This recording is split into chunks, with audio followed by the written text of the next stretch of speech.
Tell us about yourself and why you're running to represent Congressional District 5. So my name is Daniel Keenan. Born and raised in Burt and in all District 5 life. Moved out to Queen Creek, which is now been annexed by Gilbert, but I've been in the district my whole life. I grew up in a hardworking blue collar family in Gilbert as well. My siblings all went to Gilbert schools. Um, I ended up going to Chandler schools myself because when we moved out south, there was only two or three high schools you could go to, and so I got stuck at a Chandler school. But it was great. I'm married to my wife, Mackenzie. That's my high school sweetheart. We have three children together. I am a business owner here in the district. I own quite a few businesses. My main business is I'm a home builder. So I build many homes in Gilbert and all throughout the district. Um, like I said, I have a few other businesses as well. So my children are here. We've raised my children here. They're going to continue to be here. I'm going to live here forever, and I would imagine my grandchildren will be here as well. So why I'm running? I think there's many reasons. I could go on and on for many reasons that I'm running. I tend to go back to I believe there's too many members of Congress who aren't doing their job.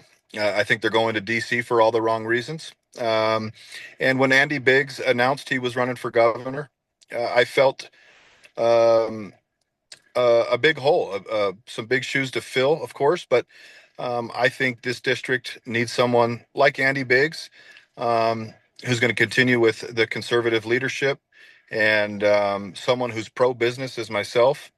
Um, I was concerned that, either Washington, D.C. or the establishment was going to try to hand select who their representative was going to be.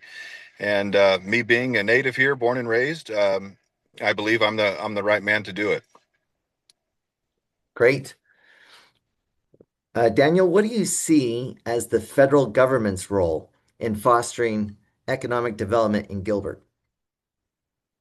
Yeah, that's a good question. So, being a business mind myself, I think what the federal government can do is making sure that we're competitive for businesses, right? And we can do that by lowering taxes for businesses. So we'll want to do business here in America and in Gilbert. And I would work hand in hand with the governor to put forth those policies to make it, you know, exciting for businesses to want to be in Gilbert and in the district.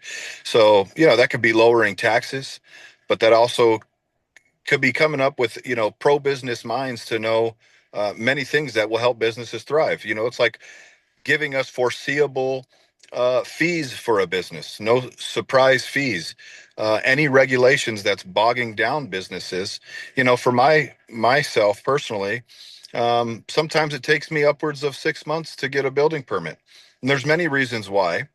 Um, but we should look to streamline that and get rid of not get rid of regulations entirely, but streamline the process to where businesses will want to do business here, and we can continue to grow like we have over the last 30, 40 years. Sure. How would you work to ensure federal support for education and workforce development in our community? Yeah, look, you know I'm a big fan of school choice, and I'm not afraid to say it, but at the same time I recognize that the mass majority of our children are going to be in public schools, so we need to find a balance that works for everybody. Um, and so, I would like parents to have um, the opportunity to choose where their children go to school, what they're being taught. And so, I think the government should um, help allow that and assist in that, but at the same time, um, look into our public schools and our education to make sure the same that our kids in public schools are getting a good education, and that all the employees are doing well as well, and getting a fair compensation. Gotcha. Well, Daniel, my question is going to be on, you know, energy and water, right? So what steps will you take to help secure reliability reliable, affordable, and sustainable energy and water resources to support business growth in Gilbert and Arizona. Yeah, I think that's a pretty complex issue, no doubt about it. But I think you need to pull all the people together and come up with solutions that are going to make sense for businesses to continue to grow. And I'd be looking forward to working with the next governor of Arizona to do that. Obviously, water's a big topic in Gilbert these days. I'm sure you guys are aware of that. Um, but at the same time, it's critical for citizens. It's critical that businesses have the right to it, so we can continue to grow.